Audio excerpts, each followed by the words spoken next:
एक दिन जब करण स्नेहा दीदी से उसके कमरे में बात कर रहा था, तब मैं खिड़की के वेंटिलेटर से छुपकर उन्हें देख रहा था।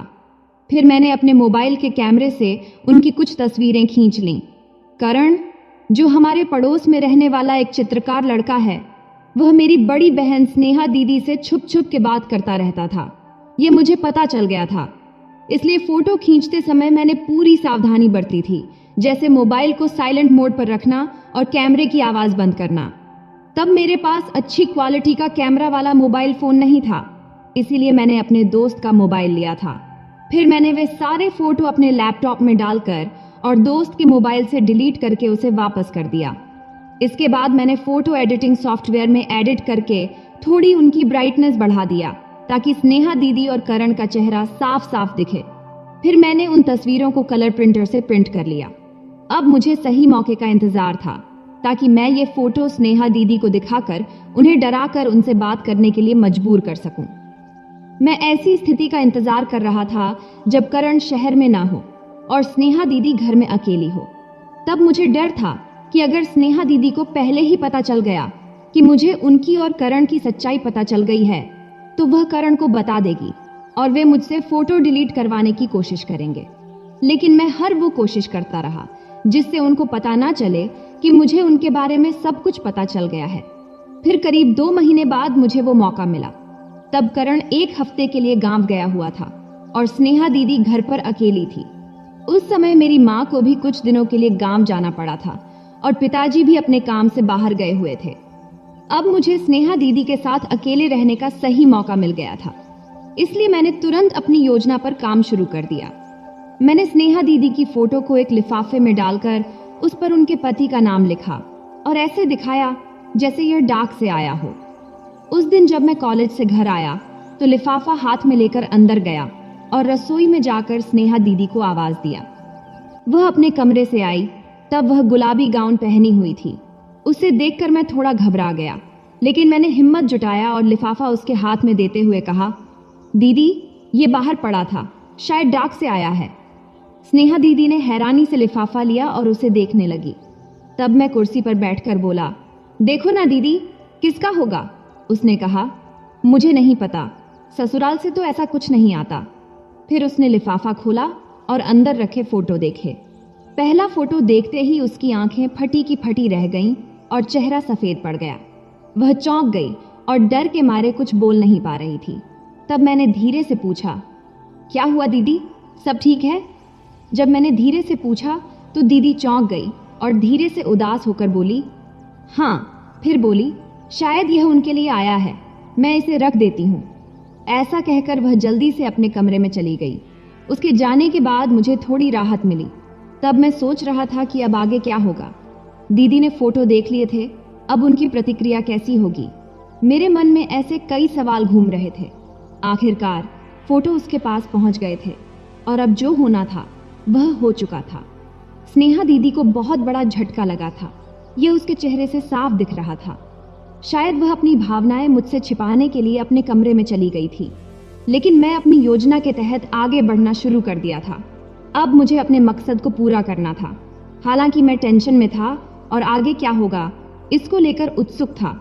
फिर भी मैंने आराम से खाना खाया और अपने कमरे में जाकर बिस्तर पर लेट गया। फिर मैंने सोचा कि स्नेहा दीदी को कुछ समय देना जरूरी है ताकि वह खुद को संभाल सके। इसलिए अगले 2 घंटे तक मैं यही सोचता रहा कि आगे क्या करना है। फिर मैं उठा और स्नेहा दीदी के कमरे के दरवाजे पर दस्तक दिया। तभी अंदर से आवाज आई, क्या है? मैंने कहा, दरवाजा खोलो ना। इस पर दीदी ने पूछा, क्यों? मैंने कहा, मुझे कुछ बात करनी है। तब दीदी ने थोड़ी झुंझलाहट से कहा, अभी मुझे परेशान मत करो, मैं आराम कर रही हूँ। फिर तुरंत ही मैंने कहा, बस 1 मिनट के लिए खोलो। तब दीदी शायद सोच में पड़ गई थी और 1 मिनट तक कुछ नहीं बोली। फिर उसने कहा, ठीक है, 2 मिनट रुको। फिर उसने दरवाज़ा खोला और मुझे अंदर जाने दिया। तब वह बिस्तर पर बैठ गई और थके हुए अंदाज में बोली, जल्दी बोलो, मेरा सिर दर्द कर रहा है, मुझे सोना है। मैंने चिंता जताते हुए पूछा, दीदी, तबीयत ठीक नहीं है क्या? मैं ठीक हूँ, जल्दी बताओ क्या कहना है, उसने चिढ़ते हुए कहा। मैंने कहा, मेरे मोबाइल में कुछ फ़ोटो हैं जो तुम्हें दिखाने हैं। ये सुनते ही दीदी चौकन्नी हो गई और सतर्क होकर बोली, कैसे फोटो और मुझे क्यों दिखा रहे हो? मैंने हंसते हुए कहा, अरे पहले देख तो लो, तुम्हें पसंद आएंगे। उसने रूखे अंदाज में कहा, मुझे कुछ नहीं देखना, तुम यहाँ से जाओ। तब मैंने गंभीरता से कहा, अगर नहीं देखोगी तो पछताओगी। अब दीदी उलझन में पड़ गई और बोली, क्या मतलब है तुम्हारा? अच्छा ठीक है, दिखाओ जल्दी। तब मैं उत्साहित था लेकिन थोड़ा नर्वस भी था। मैं उसके पास गया, मोबाइल निकाला और गैलरी ओपन किया। तब स्नेहा दीदी ध्यान से स्क्रीन की ओर देख रही थी। पहला फोटो देखते ही उसने राहत की सांस ली, क्योंकि वह फोटो माँ का था जो किचन में काम कर रही थी। फिर उसने मोबाइल हाथ में ले लिया। तब मैंने कहा, आगे के फोटो देखो, बहुत अच्छे हैं। फिर दीदी ने मोबाइल स्क्रीन को स्क्रॉल किया और आगे के फोटो देखने लगी। तब मैं उसके पास ही खड़ा होकर एक नज़र स्क्रीन पर और एक नज़र उस पर रखा हुआ था। मोबाइल में आगे माँ और पापा के कुछ सामान्य पारिवारिक फोटो थे। फिर स्नेहा दीदी और करण के भी कुछ नॉर्मल फोटो थे। आगे की जैसे ही दीदी ने फोटो देखी, उसकी टेंशन दूर हो गई और वह उत्साह से फोटो देखने लगी। फिर अगला फोटो सिर्फ स्नेहा दीदी का था, जिसमें वह एक सुंदर साड़ी में थी। वह फोटो देखकर उसने मुझसे पूछा, ये फोटो तुमने कब लिया? तब मैंने मुस्कुराते हुए कहा, आगे के फोटो देखोगी तो खुद पता चल जाएगा। फिर दीदी ने मुझे अजीब नज़रों से देखा और फिर हंसकर आगे के फोटो देखने लगी। जैसे ही उसने अगला फोटो देखा, जिसमें उसकी कमर के ऊपर का हिस्सा था, जिसे देख उसकी आंखें चौड़ी हो गईं और वह घबराकर मेरी तरफ देखने लगी। तब मैंने इशारे से उसे अगले फोटो पर जाने के लिए कहा। अब अगला फोटो देखकर उसकी चिंता सही निकली, क्योंकि उस फोटो में वह और करण के साथ खड़ी थी। वो फोटो देखते ही गुस्से में मेरे पास आकर उसने कहा, नालायक, तूने ये फोटो कहाँ से लिया? तभी मैं अपना मोबाइल उसके हाथ से छीन लिया। तब उसने मेरा मोबाइल छीनने की बहुत कोशिश की, लेकिन मैंने झटपट उसे अपने पैंट की जेब में डाल लिया। तब वह गुस्से में चिल्लाई, बेशर्म, ये फोटो तुम्हें कहाँ से मिले? जल्दी बता। तब मैंने शांति से कहा, मैंने खुद लिए हैं। ये सुनकर वह चौंक कर बोली, कब, कहाँ, कैसे? तब उसे भी यह समझ आ रहा था कि उसके सवाल बेकार हैं, लेकिन फिर भी वह पूछ रही थी। खैर, मैंने शांत स्वर में उसे बताया कि मुझे उसके और करण के बारे में सब पता है और ये फोटो मैंने स्टोर रूम के वेंटिलेटर से खींचे हैं। ये सुनकर दीदी को समझ नहीं आया कि क्या करे और फिर वह रोने लगी। मेरा सब कुछ बर्बाद हो गया, मेरा जीवन खत्म हो गया। वह बड़बड़ाते हुए बिस्तर पर गिर गई और तकिए में मुंह छिपाकर जोर जोर से रोने लगी। तब मैं चुपचाप बेड के किनारे बैठा रहा और उसे देखता रहा। वह वहीं पड़ी पड़ी सुसक रही थी और रोते हुए उसके शरीर में हल्की हलचल हो रही थी। तब गुलाबी गाउन उसके शरीर से पूरा चिपका हुआ था, जिससे उसका शरीर साफ दिखाई दे रहा था। कुछ देर बाद जब उसका रोना थोड़ा कम हुआ, तब भी वह बेड पर ही पड़ी रही। फिर मैंने उसके पास जाकर उसके कंधे पर हाथ रखा और कहा, दीदी, अब बस करो, उठो। लेकिन वह रोती रही। कुछ देर बाद शायद उसने सोचा कि और कुछ कर भी नहीं सकती, इसलिए चुपचाप पड़ी रही। तब मैंने फिर से कहा, दीदी, मैं ये फोटो किसी को नहीं दिखाऊंगा, मुझ पर भरोसा करो। यह सुनकर दीदी ने धीरे धीरे सिर उठाया और मेरी ओर देखा, लेकिन अब भी वह बिस्तर पर उल्टी ही लेटी हुई थी, लेकिन थोड़ा ऊपर होकर उसने मुझे घूरा। तब उसके चेहरे पर गुस्सा साफ झलक रहा था। तब मैं एक पल के लिए उसकी ओर देखता ही रहा। जब उसे एहसास हुआ कि मैं उसे इतनी नज़दीक से देख रहा हूँ, तो उसने तुरंत अपने शरीर को सीधा किया और मेरी ओर घूरते हुए बोली, ऐसे क्या देख रहे हो? मैंने कहा, तुम जैसी हो वैसी ही देख रहा हूँ। उसने गुस्से में कहा, क्या मतलब है तुम्हारा? मैंने कहा, जिस तरह से तुम करण के साथ बात करती हो उसी के बारे में कह रहा हूँ। तब दीदी ने नाराज होकर कहा, तुम मुझसे ऐसे गंदे शब्द कैसे बोल सकते हो? मैं तुम्हारी दीदी हूँ। तब थोड़ा मैंने शांत लहजे में कहा, क्या ये शब्द गलत हैं? उसने झुंझलाकर कहा, करण के साथ जो बातें होती हैं वो अलग हैं, लेकिन तुम मेरे भाई हो, तुम्हें ऐसा नहीं बोलना चाहिए। तब मैंने उसे डांटते हुए कहा, जब करण के साथ थी तब तुम्हारा आत्मसम्मान कहाँ चला गया था? इस पर उसने गुस्से से जवाब दिया, उसने मुझे मजबूर किया था। आगे स्नेहा दीदी ने धीरे से कहा, देखो राहुल, पहली बार मजबूरी में हुआ था, लेकिन बाद में मैं खुद ही उसके साथ रहने लगी। प्लीज राहुल, अब ये सब बंद करो। तब मैंने ठंडे स्वर में कहा, ठीक है, नहीं बोलता। लेकिन ये फोटो अब मैं पुराने ईमेल पर भेज देता हूँ। अगर जरूरत पड़ी तो इन्हें प्रिंट करके पोस्ट से भेज दूंगा। ये सुनकर दीदी ने सिर झुका लिया और फिर से रोने लगी। उसे इस हालत में देखकर मेरे मन में ख्याल आया कि उसे यूं ही छोड़ देना चाहिए या उसे पूरी तरह अपने वश में कर लेना चाहिए। फिर कुछ देर रोने के बाद उसने सिर उठाया और आंसू भरी आंखों से मुझसे बोली, राहुल, मैं तेरी बहन हूं, तू मेरे साथ ऐसा क्यों कर रहा है? मेरा जीवन बर्बाद हो जाएगा। तब मैंने ठंडे स्वर में जवाब दिया, ये सब सोचने की जरूरत तुझे करण के साथ रहने से पहले करनी चाहिए थी। दीदी सुबकते हुए बोली, पहली बार मजबूरी में हुआ था, तब मैं असहाय थी। तब मैंने सीधा सवाल किया, लेकिन बाद में तो तू अपनी मर्जी से उसके साथ थी, अब इसमें मैं क्या करूं? तब दीदी ने सफाई देते हुए कहा, राहुल, तेरे जीजू विदेश में रहते हैं, मेरा भी कुछ जीवन है, कुछ सपने हैं, ऐसा क्यों कर रहा है? तभी मैंने कहा, वाह दीदी वाह, तो इसका मतलब ये कि तुम किसी के भी साथ रहोगी? इस पर स्नेहा दीदी ने अपनी वही सफाई दी कि उसने मुझ पर दबाव डाला था, तो क्या हुआ अगर कल मैं भी कुछ ऐसा करूं तो? मैंने तीखा सवाल किया। तब स्नेहा दीदी गुस्से से बोली, राहुल, तू बहुत गंदी बातें कर रहा है, तुझे शर्म आनी चाहिए। तब मैंने कहा, जो सच है वही कह रहा हूं दीदी। इस पर स्नेहा दीदी बोली, भाई ऐसा नहीं करते। तब मैंने जिद करते हुए कहा, भाई बहन जैसी बात तो तुझ में रही ही नहीं, अगर रहती तो तुम ऐसा नहीं करती, बल्कि जब उसने जबरदस्ती किया तब तुझे मुझे सब बताना चाहिए था। इस पर दीदी ने रोते हुए कहा, भाई मैं मर जाऊंगी। मैंने दृढ़ता से कहा, दीदी इससे कुछ नहीं बदलेगा, सच सामने आएगा ही। फिर रोते हुए स्नेहा दीदी ने कहा, तू मुझसे बदला ले रहा है इसलिए ये सब किया? तब मैंने कहा, समझ लो ऐसा ही है, बहन हो तो क्या, जब तुम किसी और के साथ रह सकती हो तो मुझे क्यों रोकती हो? अब दीदी और ज्यादा रोने लगी। उसने अपना चेहरा हाथों में छिपा लिया और जोर जोर से सिसकने लगी, लेकिन मैं टस से मस नहीं हुआ, क्योंकि मैं अपने मकसद से पीछे हटने वाला नहीं था। करीब 20 मिनट बाद दीदी ने रोना धोना बंद किया और मेरी तरफ देखती हुई बोली, तू वाकई मुझसे वो चीज मांग रहा है जो पैसों से भी कीमती है? मैंने कहा, हाँ दीदी, अगर तुम चाहती हो कि मैं ये फोटो किसी को न दिखाऊं तो तुम्हें मुझे देने ही होंगे। लेकिन राहुल, तू मेरा भाई है, भगवान, ये मैं क्या कर रही हूं? दीदी ने खुद से बड़बड़ाया और फिर रोने लगी। तभी मैंने शांत स्वर में कहा, दीदी, यह सब तेरे ही कर्मों का फल है। अब अगर तुम चाहती हो कि यह बात किसी को न पता चले तो तुम्हें पैसे देने होंगे।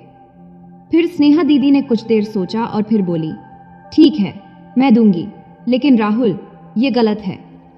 इस पर मैंने अपना फैसला सुनाया, दीदी तू जैसी है वैसी ही रहेगी। बस करण के साथ तुझे देखकर मुझे गुस्सा आता था, लेकिन अब मैं जो चाहता हूं वही होगा, मैंने फैसला कर लिया है। तब स्नेहा दीदी ने समझाने वाले लहजे में कहा, राहुल, जवान होने पर कुछ ख्याल आना ठीक है, लेकिन असल में ऐसा करना गलत है। इस पर मैंने ठंडे स्वर में जवाब दिया, दीदी, मुझे इससे कोई फर्क नहीं पड़ता, ये सब तुम्हारी मर्जी के खिलाफ था, लेकिन अब तो नहीं है। इस पर दीदी ने गुस्से से कहा, भाई हो तुम मेरे, कैसे कह सकते हो ऐसे तुम? तब मैंने थोड़ा ऊंची आवाज में बोला, जैसे तुमने करण के साथ किया, पहले तुमने मना किया, फिर खुद ही मान गई, तो इसका मतलब तुम्हें सब पहले से पता था? स्नेहा दीदी बोली। हालांकि स्नेहा दीदी अब थोड़ी संभल चुकी थी और वह थोड़ी रुक रुक कर बात कर रही थी। ऐसा लग रहा था कि उसने हकीकत को कबूल कर लिया है, इसलिए मैंने हल्की मुस्कान के साथ कहा, हाँ, मुझे सब कुछ पता था शुरू से ही। मतलब तुम शुरू से ही मुझ पर नजर रख रहे थे? दीदी ने संदेह से पूछा। मैंने जवाब दिया, समझ लो कुछ ऐसा ही, और ये फोटो मेरे पास एक सबूत के तौर पर रहेंगे। अगर तुम्हें लगता है कि मैं इन्हें तुम्हें दे दूंगा तो तुम ऐसा भ्रम में मत रहना। इस पर स्नेहा दीदी ने घबराते हुए कहा, प्लीज राहुल, इमेज को जीजू के पास मत भेजना। तो फिर तैयार होना, मैंने उसकी तरफ देखते हुए पूछा। तब उसने हार मानते हुए कहा, क्या मेरे पास और कोई रास्ता बचा है? इस पर मैंने कहा, बिल्कुल नहीं, तुम्हें तैयार होना ही पड़ेगा। फिर मैंने धीरे से उसका हाथ अपने हाथ में ले लिया। तभी स्नेहा दीदी ने मेरे हाथ की ओर देखा और फिर मेरी ओर नजरें उठाईं। अब हम दोनों एक दूसरे को घूर रहे थे। मैंने देखा उसकी आंखें रोने से लाल हो चुकी थीं और चेहरा सूजा हुआ था, लेकिन वह मुझे हमेशा की तरह ही अट्रैक्टिव लग रही थी। फिर थोड़ी देर की खामोशी के बाद दीदी ने मेरे हाथ पर अपना हाथ रखते हुए कहा, राहुल, मैं तैयार हूं, लेकिन मुझे थोड़ा समय चाहिए। ये कोई छोटी बात नहीं है, मुझे इसकी आदत नहीं है। मेरा मन अभी इसके लिए तैयार नहीं है। मुझे थोड़ा सा समय दे दो। अभी मैं आराम करना चाहती हूँ, बहुत थक गई हूँ। अब दीदी की बात सुनकर मैं सोच में पड़ गया। फिर सोचा, आखिर उसने हाँ तो कह ही दिया है। अगर उसे थोड़ी देर आराम करने दिया जाए तो क्या ही फर्क पड़ेगा। इससे वह मानसिक रूप से तैयार भी हो जाएगी और शायद बाद में कोई दिक्कत न करे। तब मैंने मन ही मन सोचा कि उसे अब आराम करने देना चाहिए। इसलिए मैंने कहा, ठीक है दीदी, तुम आराम कर लो, मैं 2 घंटे में वापस आता हूँ, लेकिन तब कोई बहाना मत बनाना। फिर दीदी ने करवट लेकर मुंह उधर कर लिया और तकिए में मुंह छुपा लिया।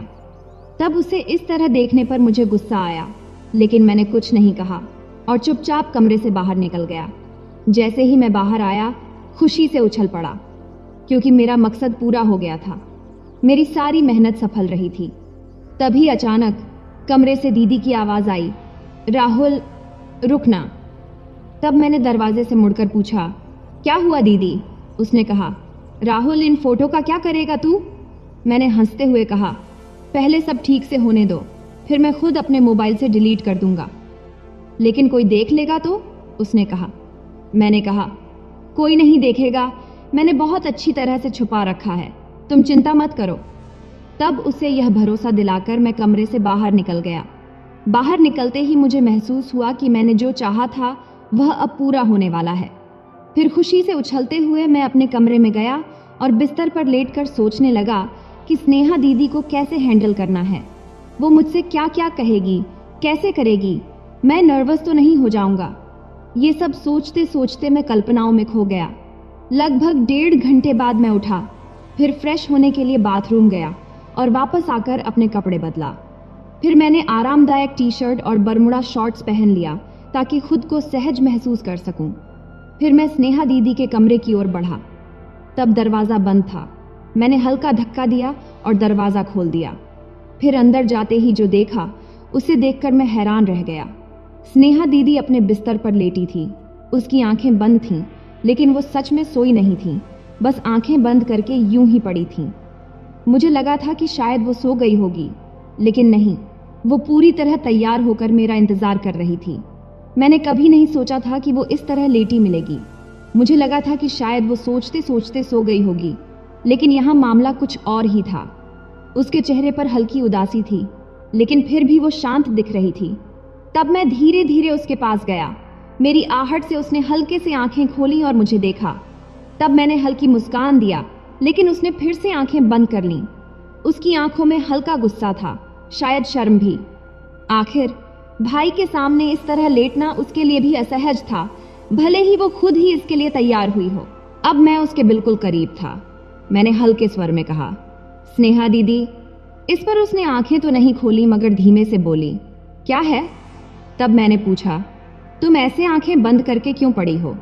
दीदी बोली, तो क्या करूं? तुम्हें मुझसे बात करनी है ना? मैंने कहा, हाँ, लेकिन तुम्हारी आंखें बंद होंगी तो कैसे बात करूंगा? दीदी बोली, तो क्या तुम मेरी आंखों से ही बात करोगे?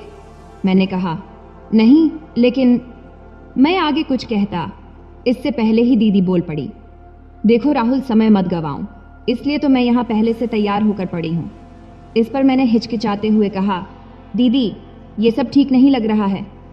तुम्हें नहीं लग रहा होगा, लेकिन मुझे अब सब समझ में आ गया है। लेकिन दीदी, सच कहूँ तो ये सब तुम्हारी ही वजह से हुआ है। दीदी बोली, तो क्या करूं? अब जो हो गया उसे टाल तो नहीं सकते। तभी मैंने उसकी ओर देखते हुए पूछा, क्या अब तुम तैयार हो? उसने कहा, नहीं, लेकिन क्या मेरे पास और कोई रास्ता है? नहीं ना, इसलिए बेहतर होगा कि तुम इस सिचुएशन से कुछ सीख लो। लेकिन याद रखना, तुम मेरे भाई हो, मैं तुम्हारे साथ ऐसा महसूस नहीं कर सकती। इस पर मैंने कहा, पहले भी तो तुमने ऐसा ही कहा था, लेकिन बाद में तुमने खुद स्वीकार किया ना। इस पर उसने कहा, वो अलग बात थी, लेकिन तुम मेरे भाई हो। तब मैं थोड़ा सोचा और फिर बोला, ठीक है दीदी, अगर तुम्हें ठीक नहीं लगता तो छोड़ दो, मैं फिर कभी इस बारे में बात नहीं करूंगा। लेकिन अगर तुम थोड़ी कोशिश करोगी तो शायद तुम्हें भी अच्छा लगेगा। इस पर स्नेहा दीदी ने कोई जवाब नहीं दिया। वो चुपचाप लेटी रही और मैं उसे मनाने की कोशिश करता रहा। तो दोस्तों, यह थी हमारी आज की छोटी सी कहानी। आपको यह कहानी कैसी लगी कमेंट करके ज़रूर बताएं। अगर आपको यह कहानी पसंद आई हो तो इसे लाइक करें और अपने दोस्तों के साथ शेयर करें। आगे भी ऐसी ही रोमांचक कहानियों के लिए हमारे चैनल को सब्सक्राइब करें और बेल आइकन दबाना न भूलें ताकि आप हमारी कोई भी कहानी मिस न करें। धन्यवाद। भाई ने धीरे से मेरे कमरे का दरवाज़ा खोला और अंदर आकर मुझे सोता हुआ देखकर अंदर से दरवाजे की कड़ी लगा दी। मैं भी सोने का नाटक ही कर रही थी। कमरे में हम दोनों के सिवा और कोई भी नहीं था। मुझे अच्छे से मालूम था कि मेरा भाई आधी रात को मेरे कमरे में किस लिए आया है। मैं भी बिस्तर पर आंख बंद करके ऐसी पड़ी थी जैसे बहुत ही गहरी नींद में हूँ। उसके बाद जो भाई मेरे साथ करने वाला था वो मुझे मालूम था, पर मैं भी उसे रोकने की कोशिश नहीं करती थी। क्यों नहीं रोकती थी, इसका जवाब आपको कहानी में आगे मिलेगा। आखिर ये सब कैसे शुरू हुआ और भाई को सबसे ज़्यादा मेरे में क्या पसंद था। पूरी कहानी जानने के बाद आपके होश उड़ जाएंगे कि कैसे उसने मुझे सिर्फ अपनी उंगली से। हेलो दोस्तों, मेरी उम्र 21 साल थी। मैं सेकंड ईयर की स्टूडेंट थी। उन दिनों गर्मी शुरू हो चुकी थी, इसलिए हमें कॉलेज से छुट्टियां मिल गई थीं। रोज़ की तरह आज भी पूरे घर की सफाई करने के बाद मैं अपने बिस्तर पर आराम कर रही थी। थकावट इतनी ज़्यादा थी कि ऐसा लग रहा था जैसे पूरा बदन अकड़ गया हो। मैं अपने बिस्तर पर लेटकर सुकून पाने की कोशिश कर रही थी और हाथों से अपने सिर की मसाज कर रही थी। तभी मेरी एक कराहती आवाज़ सुनकर मेरा भाई विक्की बंद कमरे में आया और कहने लगा, क्या हुआ दीदी, तबीयत तो ठीक है? मैंने कहा, क्या बताऊं भाई, मम्मी सारा काम मेरे सर पर डालकर चली जाती है। कॉलेज की छुट्टियां क्या हुई, सारे घर की जिम्मेदारी मुझ पर आ गई है। ऊपर से मुलाजिम भी छुट्टी पर है। मुझसे नहीं होते ये घर के काम। मेरी बात सुनकर वह मेरे पास बैठ गया और कहने लगा, मेरी प्यारी बहन, कोई बात नहीं, मैं अब भी तुम्हारे लिए दूध लेकर आता हूँ, उसे पियोगी तो सुकून मिलेगा। विक्की की बात सुनकर मैं मुस्कुरा दी और कहा, बस तुम खाना बाहर से ले आना, मैं थोड़ी देर सो जाऊंगी। इसके बाद वह वापस दूध लेकर आया। उसे देखकर मुझे उस पर बहुत प्यार आया। सच में दुनिया में बहुत कम ही ऐसे भाई होते हैं जो अपनी बहनों का इतना ख्याल रखते हैं। मैंने उसे ढेर सारी दुआएं दी और उसका लाया हुआ दूध पीने लगी। दूध पीने के बाद मैंने गिलास एक साइड पर रखा और लेट गई। विक्की कहने लगा, चलो मैं तुम्हारा सिर दबा देता हूँ, तुम आराम से सो जाओ। वह मेरे सिरहाने बैठ गया और अपने हाथों से मेरा सिर दबाने लगा। मुझे धीरे धीरे सुकून मिलने लगा और दर्द भी कम होने लगा। मैं आंखें मूंद कर सोने लगी और गहरी नींद में चली गई। मुझे पता ही नहीं चला कि घंटों तक मैं सोती रही। मेरी आंख मम्मी की आवाज़ से खुली। मैं हड़बड़ाकर उठी। सिर बुरी तरह बोझिल हो रहा था। घड़ी पर नज़र डाली तो रात के 9 बज रहे थे। मुझे एकदम झटका सा लगा। बड़ी अजीब बात थी कि पापा ऑफिस से वापस आ चुके थे। शायद थकावट की वजह से मुझे वक्त का एहसास ही नहीं हुआ। जैसे ही उठकर 2 कदम चली, मुझे चक्कर आ गए।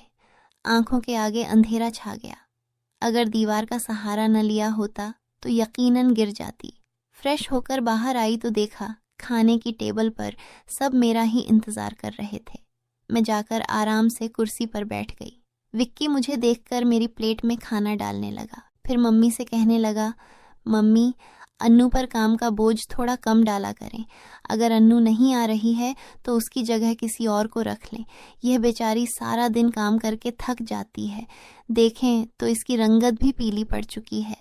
मेरी हालत वाकई ख़राब हो चुकी थी। मैं बहुत थकी हुई महसूस कर रही थी। मम्मी और पापा दोनों ही जॉब करते थे, क्योंकि सिर्फ पापा की नौकरी से घर चलाना मुश्किल था।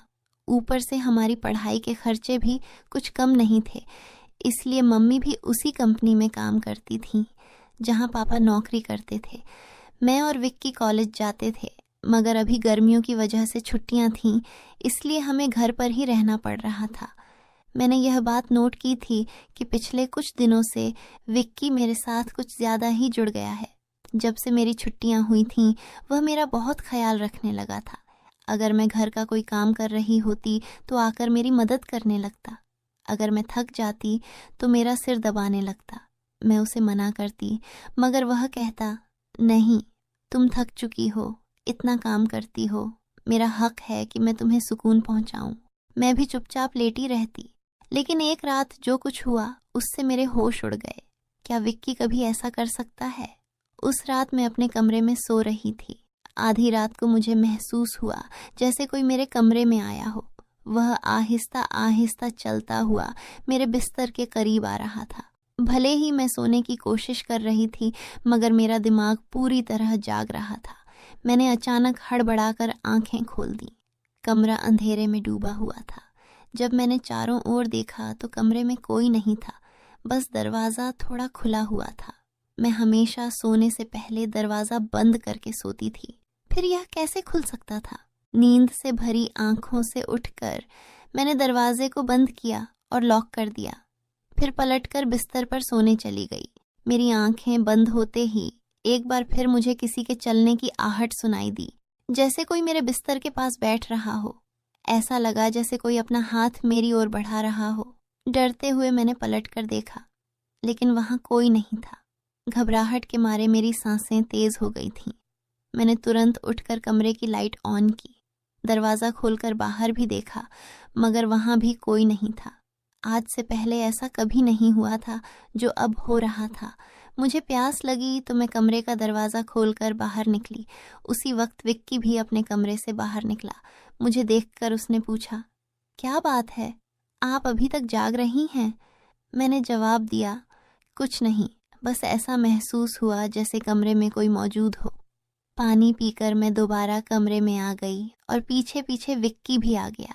उसने कहा, आपको डरने की ज़रूरत नहीं है। अगर आपको डर लग रहा है तो मैं आपके पास सो जाता हूँ। मैंने उसे मना करते हुए कहा, नहीं, तुम्हें अपनी नींद खराब करने की ज़रूरत नहीं है। तुम अपने कमरे में जाकर सो जाओ। लेकिन वह जिद करने लगा, मैं आपको अकेला किसी भी हाल में नहीं छोड़ सकता। आपकी तबीयत खराब हो सकती है। मैं आपको तकलीफ में नहीं देख सकता। आप सो जाएं, मैं यहीं सो जाता हूँ। आखिरकार मैं बेड पर जाकर सो गई। उसने तकिया उठाया और सोफे पर रख कर वहीं सो गया। उस रात मुझे ऐसा महसूस हुआ जैसे कोई मेरे सिरहाने बैठकर मुझे बहुत देर तक देखता रहा हो। उसने मेरे बालों को सहलाया, मेरे चेहरे पर उंगलियां फेरी और मैं सुकून से सोती रही। यह सब मुझे एक सपने जैसा लग रहा था। अगली सुबह जब मैं उठी तो मेरा मूड बड़ा अजीब था, लेकिन जब मैंने अपने भाई पर गौर किया तो मैं हैरान रह गई। शुक्र था कि मैंने अपने जिस्म को दुपट्टे से ढक रखा था।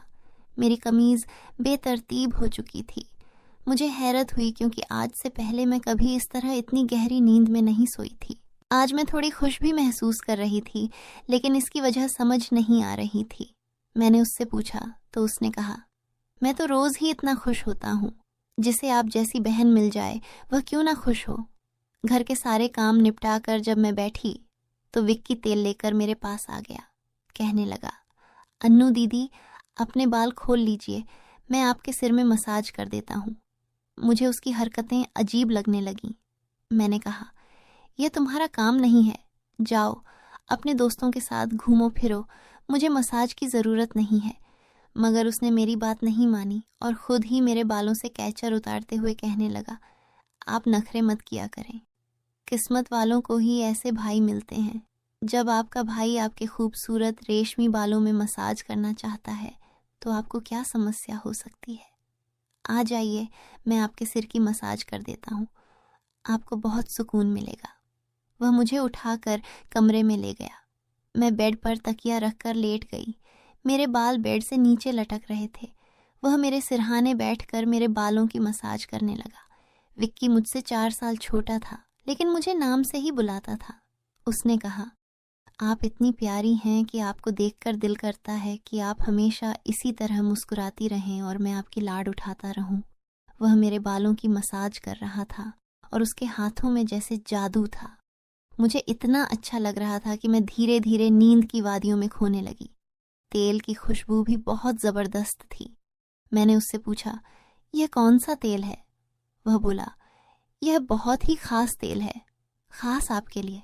आपके जो इतने हसीन बाल हैं ना, यह उन्हीं बालों के लिए बना है। उसकी बातें बहुत प्यारी थीं, हालांकि मैं समझ नहीं पा रही थी कि वह किस लहजे में बात कर रहा है। बहरहाल मसाज के दौरान ही मैं गहरी नींद में खो गई। कुछ देर बाद जब मेरी आंख खुली तो मेरा पूरा बदन दर्द से टूट रहा था। ऐसा लग रहा था जैसे मेरी टांगों पर बहुत ज्यादा वजन रखा गया हो। पूरे बदन में दर्द सरक रहा था। मैं धीरे धीरे उठकर बैठी और आसपास देखने लगी। मेरी हालत अजीब थी। जब मैंने खुद पर गौर किया तो देखा कि मैं पूरी तरह भीगी हुई थी, जैसे किसी ने मुझे नहला दिया हो। मेरे कपड़े गीले थे, पंखा बंद था और कमरे में गर्मी थी। ये सब क्या हो रहा था? बड़ी मुश्किल से मैं बेड से उठी। मुझे चक्कर आ रहे थे, चलना मुश्किल हो रहा था। मैं अपनी हालत समझ नहीं पा रही थी। ऐसा क्यों लग रहा था कि मैंने सोया नहीं, बल्कि कोई भारी मेहनत वाला काम किया हो। बड़ी मुश्किल से चलकर मैं बाथरूम गई और फ्रेश हुई। अपनी हालत पर गौर किया तो लगा जैसे शरीर पूरी तरह थकावट से चूर था। जब मैं कमरे से बाहर निकली तो मुझे फुसफुसाने की आवाज़ें सुनाई दी। ऐसा लग रहा था जैसे कोई किसी से बात कर रहा हो। घर में मेरे और विक्की के अलावा कोई नहीं था। फिर वह किससे बात कर रहा था? मैं पहले किचन में पानी पीने गई, मगर तब तक वह फुसफुसाहट रुक चुकी थी। मैं किचन के दरवाजे के पास खड़ी थी जब मैंने बैठक से किसी को निकलते देखा। उसके हाथ में काफ़ी पैसे थे, जिन्हें देखकर वह मुस्कुरा रहा था। यह देखकर मेरे माथे पर बल पड़ गए। अगले ही पल उसकी नज़र मुझ पर पड़ी। मुझे देखकर उसने कहा, अन्नू, आप उठ गईं? मैं उसकी तरफ धीरे धीरे चलकर गई। वह हड़बड़ाकर पैसों को अपनी पैंट की जेब में डालने लगा, मगर मैंने उसका हाथ पकड़कर उन पैसों को सामने लाकर पूछा, इतने पैसे तुम्हारे पास कहाँ से आए? वह नजरें झुका चुका था। धीरे से कहने लगा, आप प्लीज पापा को मत बताना। मैं ताज्जुब में थी कि उसने यह पैसे पापा को क्यों नहीं दिए। मैंने सख्ती से पूछा तो वह सहम गया। उसने कहा, ये पैसे तो पापा के एक दोस्त ने कई साल पुराने कर्ज के रूप में लौटाए थे। मैंने सोचा था कि इनसे मोबाइल खरीद लूंगा, लेकिन उसने पैसे मुझे थमा दिए। मैंने उसे डांटते हुए कहा, हाँ, तुमने अच्छा किया। घर के हालात देखो किस कदर खराब हैं। हमारे माँ बाप दोनों नौकरी कर रहे हैं और तुम मोबाइल खरीदने की बात कर रहे हो। वह शर्मिंदा हो गया। उसी रात मैंने वे पैसे पापा को दे दिए। उस रात विक्की मुझसे कोई बात नहीं कर सका और जल्दी सोने चला गया। अगले दिन मैं किचन में काम कर रही थी जब विक्की अपने दोस्तों के साथ घर में दाखिल हुआ। मैं यह देखकर हैरान थी कि वह अपने दोस्तों को सीधा लाउंज में ले आया था। उस वक्त मैं दुपट्टा उतारकर बर्तन धो रही थी। जैसे ही वे सब हंसते हुए अंदर आए, मैंने तुरंत दुपट्टा ओढ़ लिया। मैंने उसे समझाने की कोशिश की, ये क्या तरीका है? तुम जानते हो इस वक्त मम्मी पापा घर पर नहीं हैं, फिर भी तुम इन लोगों को घर ले आए हो। विक्की तुनक्कर बोला, ये मेरा घर है। जब आपको मेरा ख्याल नहीं है तो मैं आपका ख्याल क्यों करूं? अच्छा, खाना तैयार करो। ये मेरे बहुत खास दोस्त हैं। वह मुझसे काफ़ी नाराज़ लग रहा था, मगर अब मैं क्या करती? खाना तो बनाना ही था। मैं उसके दोस्तों के लिए खाना बनाने लगी। तभी वह बोला, खाना परोसने भी तुम खुद ही आओगी। विक्की का यह रवैया मुझे हैरान कर रहा था। छोटी सी बात पर वह इतना कैसे बदल सकता था? मैंने खाना टेबल पर लगा दिया। मैंने गौर किया कि उसके दोस्त बार बार मुझे घूर रहे थे। वे सभी विक्की की उम्र से बड़े लग रहे थे और अजीब तरीके से मुझे देख रहे थे, जैसे मुझे निगल ही जाएंगे। मैं डरकर अपने कमरे में चली गई और खुद को बंद कर लिया। जैसे ही वे गए, मैं विक्की पर फट पड़ी। दोबारा तुम्हारे ये दोस्त इस घर में नजर नहीं आने चाहिए। मगर वह अगले ही पल मेरे गाल थाम कर कहने लगा, इतना गुस्सा कहाँ से आता है? वे दोबारा नहीं आएंगे, लेकिन आप इस बारे में मम्मी पापा को कुछ नहीं बताएंगी। विक्की के इस बर्ताव से मैं परेशान हो गई। वह कभी प्यार जताने लगता था तो कभी चिढ़ने। बहरहाल मैंने हामी भर दी और अपने कमरे में चली गई। मुझे विक्की की हरकतें दिन ब दिन अजीब लगने लगी थीं। उस रोज़ भी जब मैं अपने कमरे में आराम करने के लिए सोई तो अचानक मुझे अपने पैरों पर किसी के हाथ महसूस हुए। मैंने चौंक कर आंखें खोलीं तो देखा कि विक्की मेरे पैरों को अपनी गोद में रखकर मसाज कर रहा था। मैंने तुरंत उसे ऐसा करने से मना किया, मगर वह कहने लगा, मैं जो कर रहा हूँ मुझे करने दो। इस घर में एक मैं ही हूँ जिसे आपकी इतनी फिक्र है। मम्मी पापा को तो काम से ही फुर्सत नहीं है। मैं भी थक चुकी थी। आंखें बंद की और सोने लगी। विक्की के हाथों की मसाज से मुझे नींद आ गई, लेकिन जब मेरी आंख खुली तो मेरे होश उड़ गए। मेरा सिर बुरी तरह चकरा रहा था। बिस्तर की चादर बिल्कुल बेतरतीब हो चुकी थी। बिस्तर पर एक शर्ट और एक मेल परफ्यूम पड़ा था। यह सामान किसका था? मैं कुछ बोल नहीं सकी। मेरे सिर में इतनी तेज दर्द था कि मैं फिर से बिस्तर पर गिर गई। ऐसा लग रहा था जैसे किसी ने मुझे बेहोशी की दवा पिला दी हो। पास में फुसफुसाने की आवाजें आ रही थीं, मगर कौन बोल रहा था यह मैं पहचान नहीं सकी। मुझे सिर्फ विक्की की आवाज सुनाई दे रही थी। ऐसा लग रहा था जैसे वह मेरे कमरे में मौजूद हो और मुझे उठाने की कोशिश कर रहा हो। कुछ देर बाद जब मेरी आंख खुली तो सारा दृश्य मेरी नजरों के सामने घूमने लगा। मैंने सबसे पहले बेड की तरफ देखा, जहां पहले शर्ट और परफ्यूम पड़े थे, मगर अब वहां कुछ भी नहीं था। आज फिर मेरी हालत बहुत अजीब थी। मैं कोई बच्ची नहीं थी जो यह सब कुछ समझ न पाती। घर में मेरे और विक्की के अलावा और कोई नहीं था। फिर मेरे सोने के बाद ऐसा क्या होता था कि मेरा पूरा शरीर पानी से नहला दिया गया हो? सिर्फ इतना ही नहीं, मेरा शरीर दर्द से चूर था और रंगत भी बिल्कुल पीली पड़ चुकी थी। दिन ब दिन विक्की मेरे करीब आने की कोशिश कर रहा था, मगर मैं हर बार कोई न कोई बहाना बनाकर अपने कमरे में चली जाती थी। मेरे दिमाग में अजीब अजीब से विचार आने लगे थे। तबीयत भी काफ़ी ख़राब रहने लगी थी। मेरी हालत देखकर माँ भी परेशान हो गई। उन्होंने कहा कि वह अगले दिन ऑफिस से छुट्टी लेकर मुझे डॉक्टर के पास ले जाएंगी, ताकि पता चल सके कि मुझे क्या समस्या है। उस रात मैं बार बार उठ रही थी और ठीक से सो नहीं पाई। अगले दिन मेरे माता पिता हमेशा की तरह अपने काम पर चले गए। मुझे लगा शायद उन्हें मेरी परवाह नहीं थी। आखिरकार मैं खुद ही डॉक्टर के पास गई। वहाँ अल्ट्रासाउंड से पता चला कि मैं गर्भवती हूँ। यह सुनकर मेरे होश उड़ गए। आखिर यह सब मेरे साथ कौन कर सकता था? विक्की मेरा भाई था, लेकिन फिर मेरे दिमाग में यह बात आई कि मैं उसे सगा भाई समझती हूँ, जबकि वह मेरा सौतेला भाई है। विक्की मेरी माँ की दूसरी शादी से था, जबकि मैं उनकी पहली शादी की औलाद थी। इस तरह की बातें मुझे गलत सोचने पर मजबूर कर रही थीं। मुझे समझ नहीं आ रहा था कि यह बात मैं अपने माता पिता को कैसे बताऊं। विक्की जब भी मेरे पास बैठता तो कभी मेरा हाथ पकड़ता तो कभी मेरे गाल खींचने लगता। मैं पहले इन बातों को हल्के में लेती थी, मगर अब सब कुछ अलग नजर आ रहा था। एक दिन मैं अस्पताल गई और अबॉर्शन से पहले डॉक्टर से कहा कि इस बच्चे का डीएनए टेस्ट किया जाए। डॉक्टर ने रिपोर्ट दी और जब मैंने उसे देखा तो मेरी सांसें थम गईं। जो मैं सोच रही थी वैसा कुछ भी नहीं था। बच्चा विक्की का नहीं था, लेकिन फिर सवाल उठा, यह किसका था? मैंने इस गुत्थी को सुलझाने के लिए अपने कमरे में मोबाइल का कैमरा फिट कर दिया। मुझे सच जानना था। कुछ दिनों बाद जब माँ पापा घर पर नहीं थे, विक्की फिर मेरे पास आया। उसने मेरे सिर की मालिश शुरू कर दी।